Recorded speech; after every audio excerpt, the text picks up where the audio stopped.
Welcome to my sewing room. As I was planning this show, I was thinking back to the time when Mama would let me play in her button box. I still have a button box for my grandchildren today. You know, buttons can make an outfit. It is like the icing on the cake.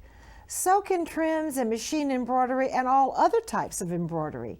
We are so lucky to have the wonderful sewing supplies available today. Let's get those creative juices flowing as we begin our time together today.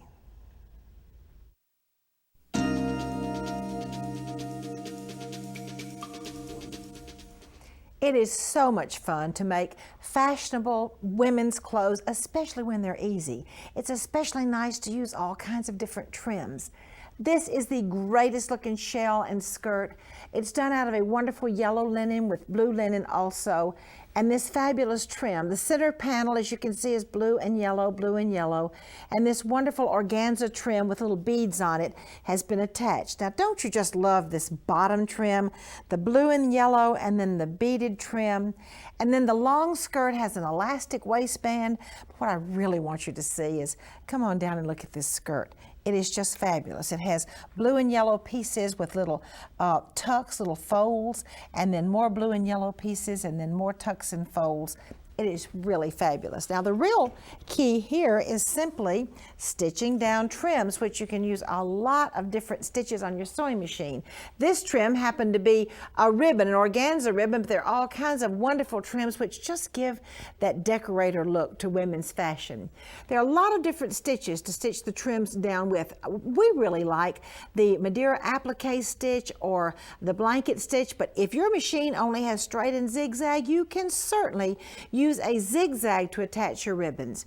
Here's this fun little measuring ribbon. Here's another pretty pink ribbon, very much flowery and French looking. This particular one is the organza ribbon that we have used on this adorable shell. I'm so glad to have as my guest today, Deb Yedziniak. Deb is a Husqvarna Viking educator, and she is the one that has made this wonderful outfit and developed this technique.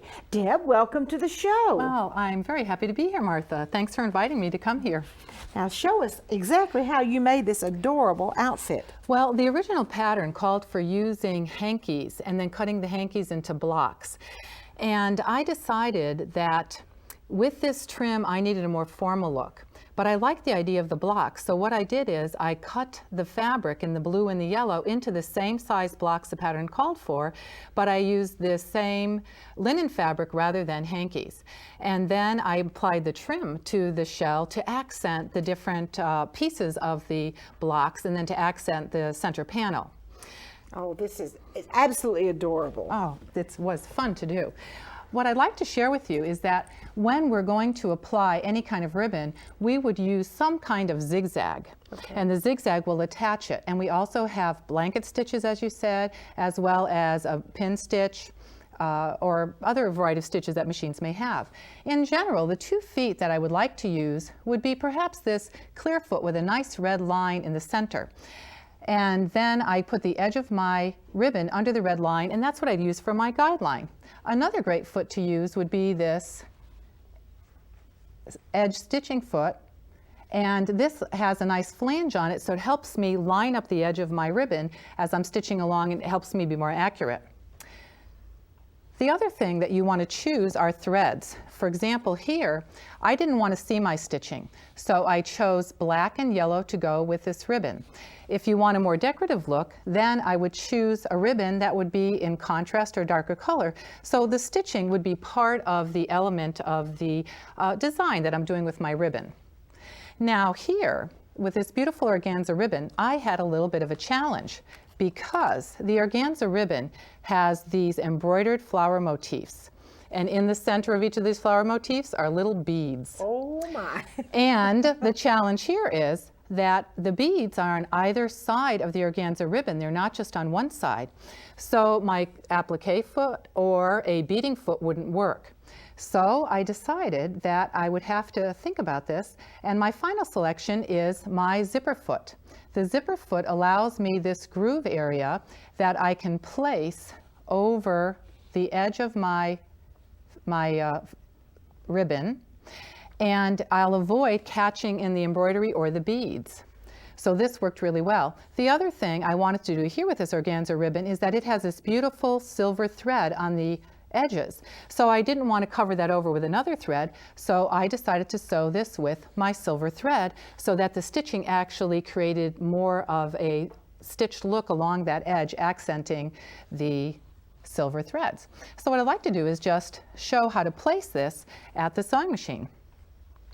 So this is where I'm going to take my ribbon, and what I've selected on the sewing machine is a left-handed zigzag stitch. And the left-handed or left-sided zigzag stitch will always go back to its left side. Therefore, what happens is I can put the least amount of fabric underneath the presser foot, and I won't catch those beads. And then by using my little skewer here, I can also make sure that as I'm stitching, I can push the bead very slightly to the left so that I won't accidentally catch this in the stitching. Deb, what did we ever do before we started using shish kebab sticks for sewing? Oh, I know. The most important sewing tool in your grocer is your shish kebab. Yeah. Deb, thank you so much for this wonderful technique, for this adorable outfit that you did. And now Deb has some sewing inspirations for you.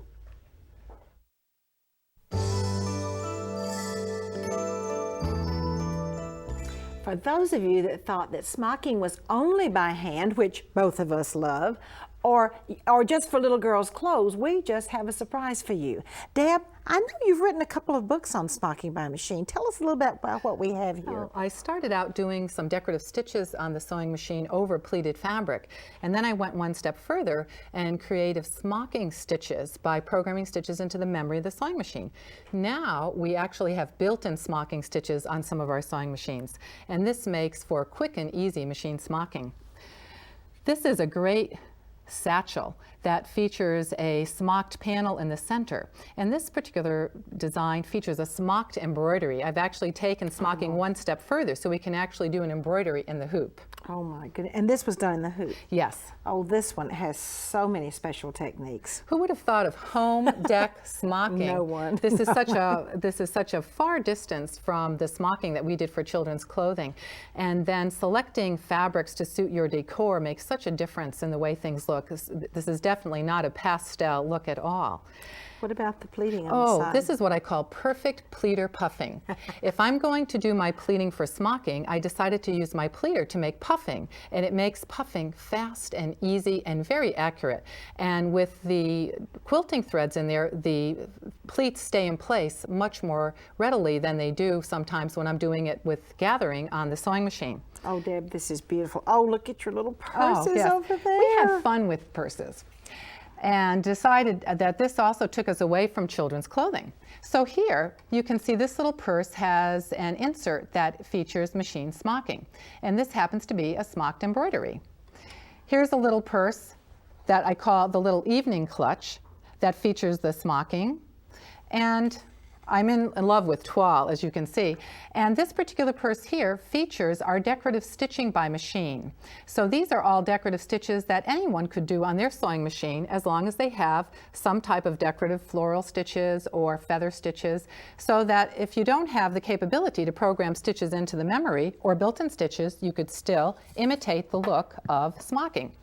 Here we have some other purses, and these are fun because they feature a group of decorative stitches, and don't you just love the beads? Oh, and beads are just wonderful, and they're everywhere. They are, they're very popular. And then button trims, so you can actually go into your box of buttons and come out with button trims, and changing the shapes of the bags make them look very interesting. Here are a few more bags that feature different sizes, different colors. This bag here features what I call freeform smocking, which is using decorative stitches and just simply scattering the stitches all across the fabric over here. The actual panel on the front of the bag features another smocked embroidery design, quick and easy to do by simply putting hooping your fabric, your pleated fabric, and then doing all the stitching. This features another smocked embroidery and then a nice embroidery design on the top for that embellishment, and again, more beads.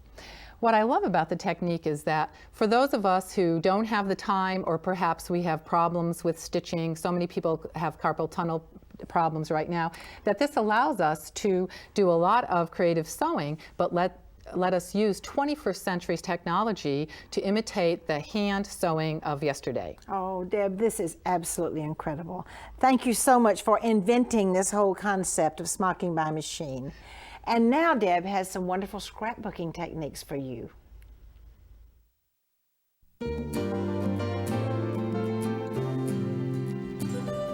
Deb, I cannot wait for you to show our viewers your beautiful French lace and Paris scrapbooking pages. Oh, this was great fun.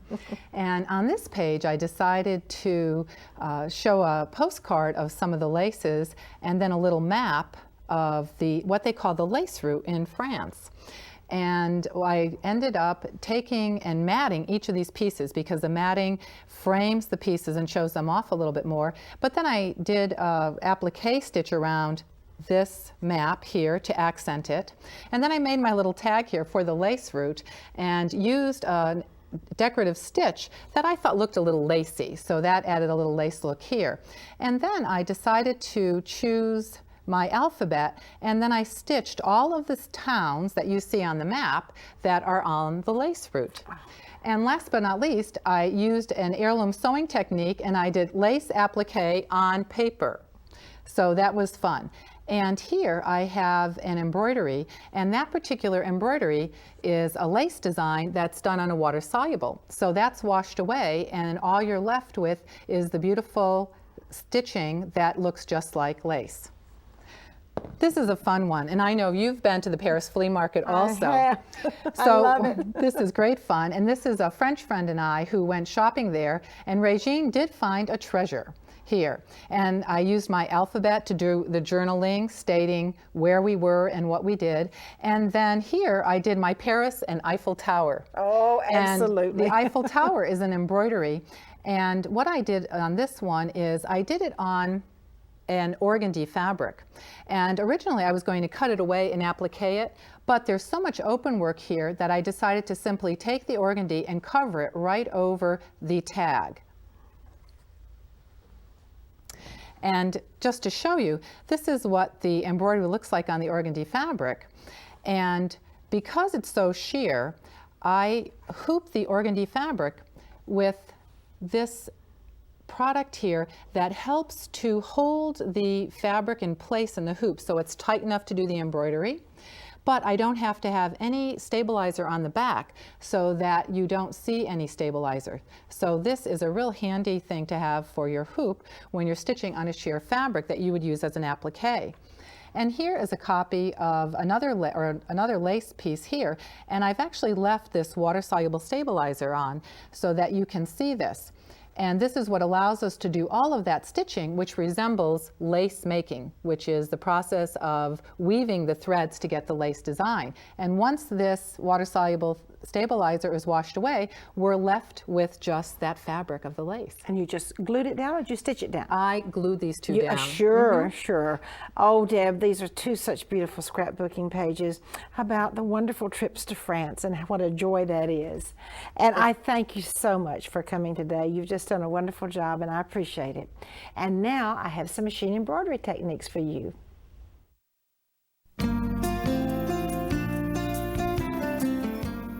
I'm so pleased to have as my guest today Lindee Goodall. Lindee is Vice President of Creative Designs for Cactus Punch. Lindee, welcome to the show. Thank you, Martha. It's great to be here.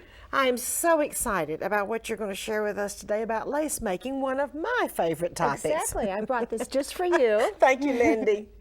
And today we're going to be talking about lace. And there are basically two kinds of lace for embroidery. One is freestanding lace like this one. And I can actually poke this in here, and this is just thread when we're done. Now, not every design can be done that way, and most collections. You mean every design cannot be done freestanding, Exactly. where it can be a motif? Okay, that's interesting. Some designs, like this Battenberg lace design, if you were to embroider this on a water-soluble and wash away the backing, the stabilizer, you would just have a big wad of thread. Because I do not want a big water thread. I didn't think so. So what you need to do. That's beautiful, the Battenberg. Yes, isn't it lovely? And it's embroidered on? Yes, it's embroidered on fabric. Fabric. When we make a freestanding lace design, we have to build in some structure to support the design after the fabric or whatever we're sewing on it goes away. We don't need to do that on a regular design because the fabric supports the design after any stabilizer would be washed away.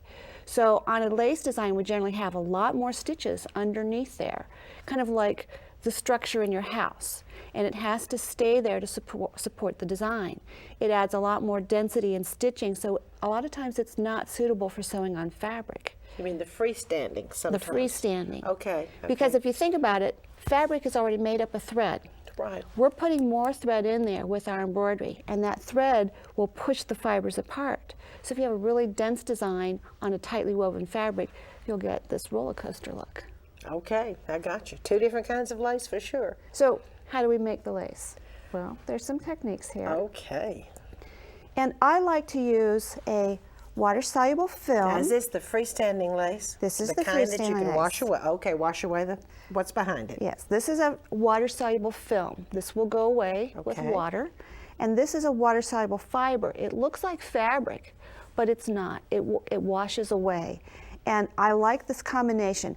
This gives a little bit of stiffness to the project because this is very soft, but this supports stitches much better than the film. So you use 2 layers of Two layers. stabilizers. So we just hoop that, embroider on it exactly like we would fabric, and then we're going to cut away all the excess stabilizer. Okay, now you cut it away. Did you wash it away too? Not yet. Not yet. Okay. The next thing I'm going to do is I'm going to pin it down on a piece of foam core. And I will just take that foam core then and float it in some water. And I just float it like that. And you can see that my foam core is a little warped. Now, But- why do you put it on foam core? I'm just curious to ask. To hold its shape. To hold its shape. Lindee, that is fascinating. Okay, go ahead. So once it's done, we can unpin it. Wow. Foam core. Foam core. And here you see our freestanding lace. And it's kept its shape because of that It's foam kept core. its Lindee, shape. that's fascinating. Now, we do have some other kinds of lace here. If you can't make your design freestanding, you can always embroider it on organza. Let's turn our little angel around here. Or these we called the 12 Days of Christmas lace. And here we've made a little sachet. Lost my little Now, stick. those are both done on organza, is that correct? Yes, those are all done on organza. Okay. And this one's also done on organza and then cut out to make a pin. Well, those are beautiful. And did you put another matching one behind on the little Christmas ornament? Yes, You made 2. we made 2 How sweet. and then just sew them together. Oh, Lindee, thank you so much. Now let's review just a second. We have freestanding lace, which is done on wash-away stabilizer, can stand alone. Oh, I love to use them for Christmas tree ornaments too. Aren't they great for that? Oh, so sweet. And then there's lace that you need to put organdy behind or sew on any other kind of fabric. And we call that direct embroidery. Direct embroidery. Lindee, thank you so much. This has been so informational. And now I have a beautiful heirloom quilt square for you.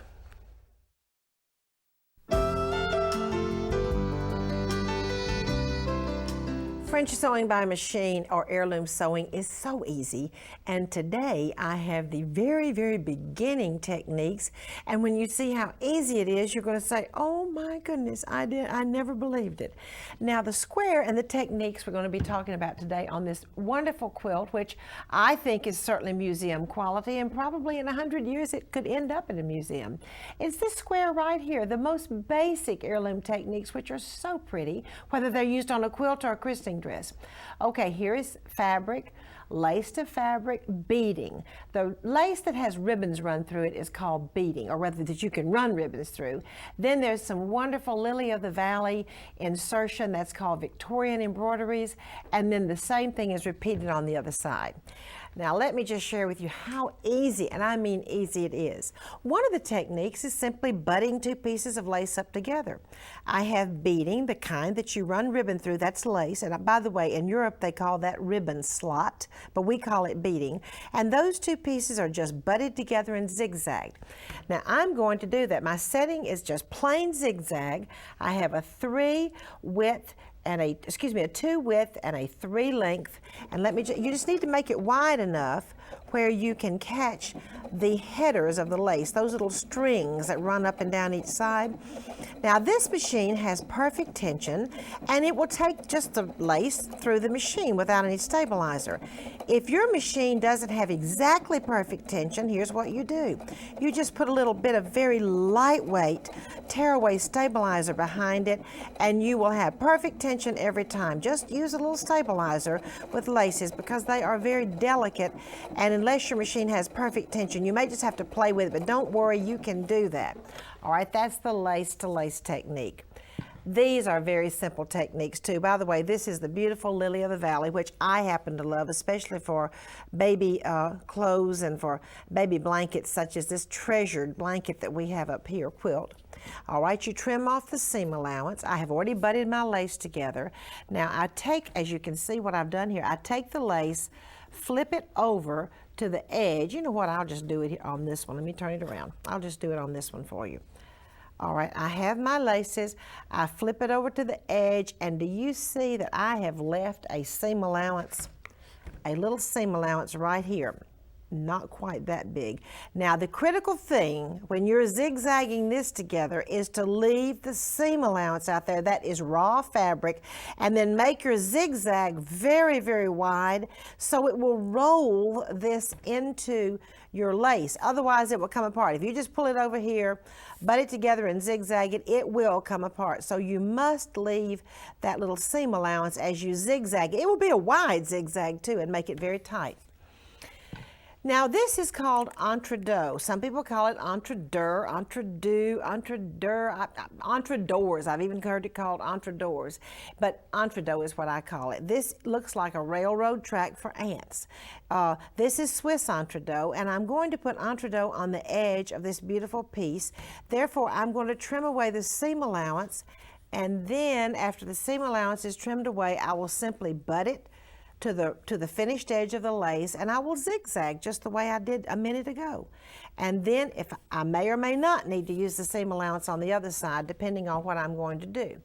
Now in this case, I'm going to put fabric to the entre-deux, so I am going to leave that seam allowance on there because I'm going to treat it just like I'm putting a waistband on a skirt. I will pull my fabric over, and then I'm going to do a technique called stitch in the ditch, and let me just show you how it looks when it's finished. After I pull my fabric over, I'm going to do stitch in the ditch, and then I'm going to trim away the seam allowance, and then if I want to, I can go back and just zigzag to finish that edge. That would be a good idea. By the way, if you have a serger, you can do all 3 steps on the serger. Now here we go with the last step. This beading or ribbon slot, as they call it in Europe, I'm going to use a bodkin. I'm going to thread my ribbon up. It's just easier. You can use a safety pin. When I was a little girl, anytime we beaded anything, we used a safety pin. But a bodkin makes it easier. And I'm going to run my beading through. And then that's basically all there is for beginning French sewing by machine. Won't you join me to see a beautiful, beautiful antique woman's dress?